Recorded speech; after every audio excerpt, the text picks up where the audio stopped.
It's on your. That's my avatar. That's my logo. Oh, that's actually real. You actually play that too. Oh, my thing. Yeah. Oh no, this is not a Bitmoji. This is an avatar. I got it off of Fiverr.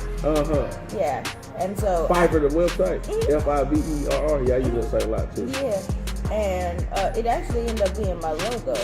So I have to show you the picture. That's your logo. So that's when people be dancing and all that stuff. That's what you're doing. You even got some short hair on there. Yeah, that's my Bitmoji. Oh. Yeah. She has a little jumpsuit and everything on, just like that. All the time, huh? Yeah, she's cute. Most m.o.t.o folks. Mindset, successful thinking. M.o.t.o short for motivation. I got the lovely, the honorable, the well-known teacher, Dr. Finch. But I just want to thank her for taking the sacrificial time of coming out this early morning as I was late getting to you. And when you feel convicted of saying you got to apologize for something that someone's so sweet to say, don't worry about it, you still don't believe them, but you still do it anyway and just say, I'm sorry. But, so we're at the gym today. I really like my gym, and it's actually at a church. But did you think it was a church when you came in? I mean, you see the church on the other side, but in regards to this, oh, it's very nice. It's very nice. And guess what? It's only $100 a year. Period. It's First Baptist Hendersonville. I'm not even a member here, but I like coming to the facility and work out. It's really nice. So either way, you tell them Troy sent you if you do go. All right. But so we got Dr. Finch here with us today on our most m.o.t.o moment for Wednesdays, and I like Dr. Finch. I really appreciate everything she's about, and that's the truth. I really appreciate that. I tell you as I look at you in your eye, I tell you that. Because she's genuine and she's for real and she definitely means business. If you know her, or if you got to meet her, you would definitely find out very quickly she's about that business. She don't play around with it. She's been modest right now. I think you might have seen her on the actual live we did a while back where you're like, oh my God, who was that little woman preaching like that? Well, that was Dr. Finch. And at that point on, I met her before in the past, but at that point I said, I got to make sure I get around her. You know, so you always want to make sure you're around the good people. And, the Bible mentions about bad company corrupts good, bad company. What does it say? Bad company corrupts good character. So you want to be around good people that's actually genuine about what they do, so your character be rebuilt, to be strengthened every single day in a positive light. So that's what most m.o.t.o is all about. So Dr. Finch, we're going to talk to her today about failure. Because Dr. Finch has a lot to say, and she definitely can go on the fly. So I'm one of those people that just do things on the fly and say, this is what we're going to talk about today, and then she figures it out from that point on. But she's good at that. But first, I want you to tell us a little bit about Dr. Finch and what Dr. Finch is about and what she does. Okay. Well, Dr. Finch is about. See what I'm saying? Go ahead. No, I do education, motivation, and social media. My background is in academia, in higher education. Mm-hmm. I also did a lot of K through 12 before I started special ed and things of that nature. Mm-hmm. I've known since I was 5 years old I was going to be an educator, and most of my bases and how I do things end up kind of spearheading around. If you would listen to me or whatever, you kind of get a teaching moment. Once in a Oh, really? Is that what it is? Yeah, yes. It's like a mama type thing. Everybody, do people call you like a mother to them? Sometimes. Sometimes? Does it seem fitting to you? Because it seems like it just fits you, don't it? I just seem to tune in to people and just have something to say to them that they seem to resonate with. My cousins always says, you're straight black coffee. He said, you don't no cream. No cream. No cream. But, I said, come in strong with it. Yeah, But sometimes people need that, though. Yeah, a lot of people don't. Some people need all the fluff. Mm-hmm. I'm not one of those people that do. And so I'm kind of like, okay, let's see what this is about. Mm-hmm. Let's just go ahead and say what it is. And, most people, they either, oh, she's this, or, oh, wow, so, it's usually 6 1/2. So I'm like, okay. But that's typically like a trait they often say guys are like, right? So you hear a female say, hey, I'm really all straight to it. I don't really do much fluff. That's different. Oh yeah. I resonate very much so with men. Yeah, my personality does. That's probably why a lot of folks. That's why I gravitated to you. Then I guess, huh? Oh yeah. Most of my friends, my mentors, all that are men. And you're straight to the point. But as always, you can be loving and soft as well. Women are very gentle and soft. I don't want to get into the woman talk. I don't want to get in no trouble. So. Oh no. You know, I mean, I have gentle moments, but you know, as far as my delivery, that's the way the women in my family were. You know, they basically ran the city. So that's what I'm used to. So. Where you from? I'm from Nashville. From Nashville. So they run in the city of Nashville, huh? Yeah, they run the city. Were they like politics or something? No. I don't know how to explain it. When it started when, you know, old South and my family was one of the prominent families back, you know, in the 40s, 50s, 60s, and yada. You know, people know who so they had are. 40 acres in the mule. Their they had at version least of 36 it. Yeah. Their version of it, you know. And so, I think it was more on the Froston side. My grandmother was a Froston than the Finn side. But, you know, but we all became Finches because of my grandfather, of course. But, you know, at the end of the day, it's very interesting, I must say. And, you know I'm different. You know, I've been different since I was a little kid. Is that a good thing, right? You know, when you're a child. You ain't got to whisper, though. You can talk, because they... Oh, okay. Yeah, you can talk right. You know, when I was a child, it sucked. Yeah, you know, everything that makes me unique and great now sucks as a kid. Yeah, I understand. Yeah. And typically, the most successful people, they can be geeky and all those other things, but they got that saying about you need to be the person working for the geek, right? You end up being the geek that's actually running things. Like, so they used to have those sayings about geeks saying that, hey, one day you're probably going to end up working for me. And then you end up getting all the girls. But that's later on in life. But besides that,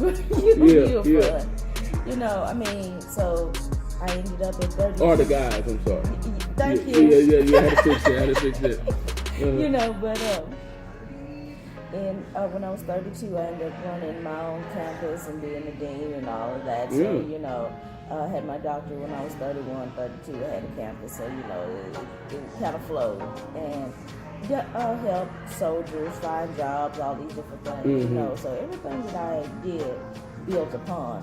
And so now I do, of course, I'm still in education. I'll be into that for the day I die. But I do motivation. You know, I've written books on motivation. I do topics and speeches on that. And then I also work in social media. And most people know me for that. Most of my interviews, my speeches, my talks, all about social media. So, been doing that since 2008. That's how I help soldiers find jobs. And I kind of grew from there. Look at that. Giving back. Showing. But you know, the key thing though, like you just said, education, you be doing to the day you're gone, right? Till you expire. So we all got an expiration date. We just don't know when it is. But you said, you know, since you were 5, you knew education was going to be your thing. So when you're 5 years old, and I tell people all the time, I have a master's in education, but I don't feel I have the calling of educating in the traditional setting. But like you just mentioned, education is going to always be there. You're going to always be educating and transforming lives regardless. So being an educator, and seeing someone that actually feel they've been educated or called to do education when they were 5 years old is a huge thing. Oh, I mean, it's weird because I agree. I'm not the traditional teacher. I like to be out into the settings. I know I do better with adults than children. Yeah. People might be crying. Yeah, just the delivery. Yeah. And, you know. However, I worked very well in alternative school because they were rough and tough, and you kind of had to show them, you know, you had to show them a respect level, and they had to, you know, and yet you had to give them real talk. Yeah. And so, you know, and that goes into, I guess, our topic of failure and everything. You know, when you are sitting there and you're watching these children who are told they're going to be misfits, and you're told that they're not going to be anything in society, and you know they're just thrown in the school to be this, that, and other thing.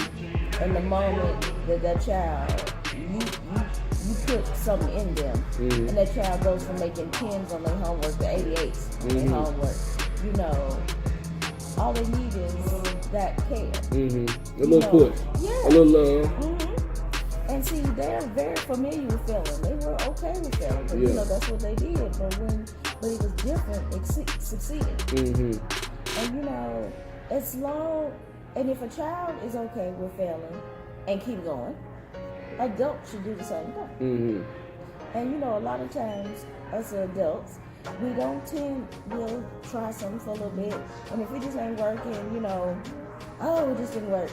You give yourself a timeline and say, okay, I'm gonna give myself a couple minutes, and if it don't work in the next 2 minutes, just like a diet or anything else, I'm not gonna do it no more. I'm done. Yeah, and you know, that is what I call the original. Mm-hmm. Okay?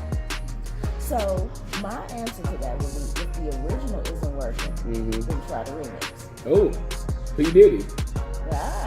Remix, huh? Yes. That old 1990 remix Yes. is what it's all about. Yes, and that, you know, actually that saying came from, believe it or not, Catwoman. Really? Yes. Look at that Catwoman. Yes. So, you know, that's when she got her confidence, you know, she went out and everything, and she's sitting there, and he's screaming at her and whatever, and she goes, I'm sorry. And he goes, what? I'm sorry, blah, blah, blah. And she looks at him and says, okay, well, let's try the remix. I'm sorry. And she went in. Went in. I bet she did. Yeah, she went in. And see, that's the thing. You know, you try one approach, it doesn't work. But the remix, you know. Typically, sometimes you actually be better. Because, you know, I don't heard of remix songs, it's like I like the original better. But then sometimes it actually be a remix, it'd be like, it's just like when we talked about, sometimes you do the remix, it actually sounds better. But just like what I talked about in the m.o.s.t not too long ago, in regards to, you know, you got the old footage, the old tape. And people can actually look at the old footage and just continue to say, that's how Finch is, or that's how Troy is, that's how they've been doing it for a while. So is there anything different? But they're looking at the old footage. So you gotta do, so as you're becoming evolving and becoming new, you know, it's a new Troy, a new Dr. Finch, where it's like, okay, that's a different person compared to it before. But see, that's the thing. That's what we got to talk about further. The point is that you evolve. Yeah. If you look at the old footage and the new footage and they still sound the same, there's no growth. Yeah, there's no growth at all. There's no, I mean, you know, you're getting real stagnant in the camp, right? So that should tell you something. So if you are failing and your old stuff look like your new stuff, then that's yeah. It's a repetitive thing. Yeah, it's time for the remix. But have you ever failed before? Do you believe that sometimes you failed? Like, give us an example of a time where it's like, you know, you tried something and it's like, you know what, this is not working, and you had to accept it, because failing is not easy to accept if you're actually trying to win something. Okay. It's like athletic teams, you know, they go to Super Bowl, somebody's gonna lose, and then everybody's praying for the same victory, right? But the next thing you know, somebody's gonna have to win, somebody's gonna have to lose. Okay, so this is anything athletic, I pretty much failed at. Oh, okay. You know, because I'm, as far as that is concerned, I am complete girl. Okay. Food to the Okay. You know. However, I can sit up there and tear down a video game. I can tear down a computer. I can tear down, you know, I've had, you know, tear up electronics, and, you know, or whatever like that. Right. You know, I've actually torn down ovens, you know, industrial ovens, and put them back together. Clean them, put them back together. That, you know, I can hang with any man. But sports, no. None. Okay. No. Okay. You know, unless it's virtual. You know, you can really get in there. Me and my we is one. Y'all together. But you know, anything that's real, no. Got it. So, you know, my mother, God bless her, was insisting that her child was gonna be well-rounded and make friends, because she knew she had a little introverted child. Okay. So she would throw me into these different little activities. God bless. And so, you know, we had softball. Of course, I'm the only flying ointment. Only flying ointment. I like that. Not the only meatball and rice, but the only flying ointment. Yeah, the only flying ointment. And of course, I'm running around, you know, and my granddaddy would go, and he'd just sit there and go to laugh at me, because, you know, I was absolutely horrible. And he's just like, then my mom was like, so how'd she do? And he's like, she didn't do a thing. Granddaddy always tell the truth. My old folk always tell the truth. Yeah. And so so after the season, mom was like, so what did you learn? How did you do? You know, and this is how we would evaluate. And the key thing you just said, what did you learn? Yes. That's a whole nother topic in itself. Yeah, see, that's the thing. You know, in order for me to give it up, I had to plead my case at the time. I learned this. I know this. Now I know need to do I'm not this. Yeah. And I know that I only do this. You know. Now see, my mother's always talked to me like an adult. Mm-hmm. So, you know, I learned negotiations at a very young age. Yeah. You got it. And so I was like, so if my case was played, you know, if I plead the case, then, you know, I didn't have to do it no more. Yeah. You know. But I had to come up with another solution. I was always told, you know, bring a problem, but also bring a solution. You got it. Okay. So that's business 101 right there. Okay, right? You know, so, you know, she was growing up. And so, you know, I had to let go of the fact, and she also had to let go of the fact that I was not a sports teacher. Yeah. However, that same year, she bought me a Tandy computer. And I was basically rebuilding it about within a month and a half. Got it. So she was like, this is what we need to focus on. But you figured out. Yes. Through the failure, yes, what you were supposed to do. Yes, exactly. And I was talking to somebody yesterday. We were talking about the fact about failing. Are you truly failing if you actually tried to do something? Because we always tell people all the time, don't be afraid to fail. You gotta fail. But failing doesn't feel good. No, it doesn't.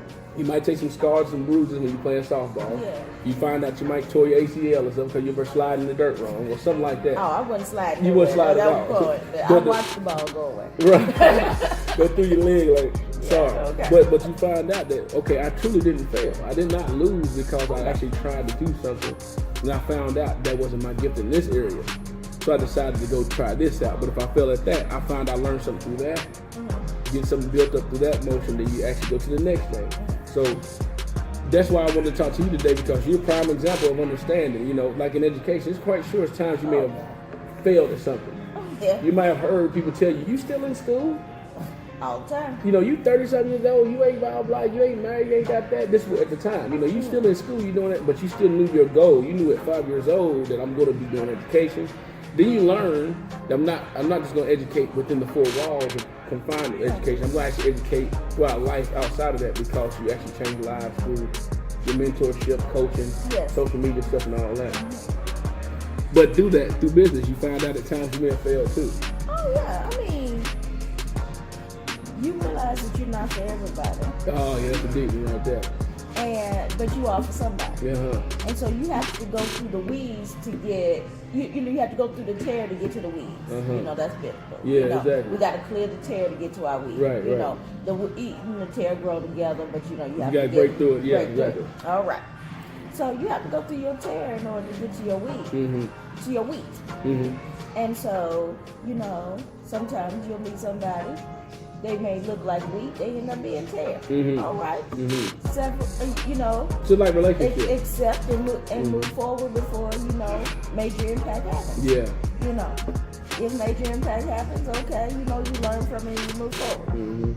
Same thing with, you know, learning about if you're a business person or a techie person or whatever.